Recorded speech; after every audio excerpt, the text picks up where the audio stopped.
এবারের বিশ্বকাপ শুধু গোল, ট্রফি আর প্রতিদ্বন্দ্বিতার গল্প নয়, এটি মানুষের যাত্রা, অভিবাসন আর শিকড়ের গল্প।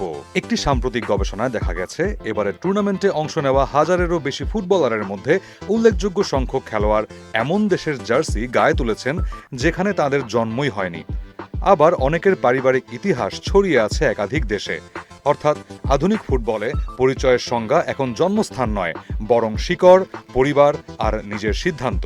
ফ্রান্স, ইংল্যান্ড, কানাডা, জার্মানি কিংবা সুইজারল্যান্ড, বড় বড় ফুটবল শক্তিগুলোর স্কোয়াডে এই বৈচিত্র্য সবচেয়ে স্পষ্ট।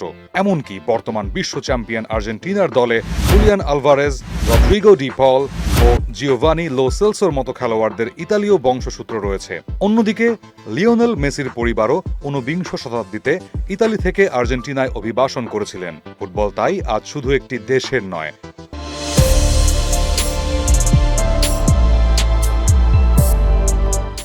বরং বহু প্রজন্মের ইতিহাসও বহন করেছে।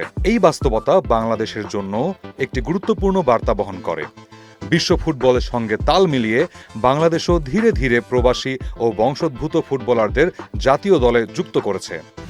হামজা দেওয়ান চৌধুরী, শামিদ সোম, কিউবা মিচেল, ফাহমিদুল ইসলাম কিংবা জায়ান আহমেদের মতো খেলোয়াড়েরা দেখিয়ে দিচ্ছেন বিশ্ব জুড়ে ছড়িয়ে থাকা বাংলাদেশি প্রতিভাও দেশের সম্পদ হতে পারে। তবে এখানেই থেমে থাকলে চলবে না।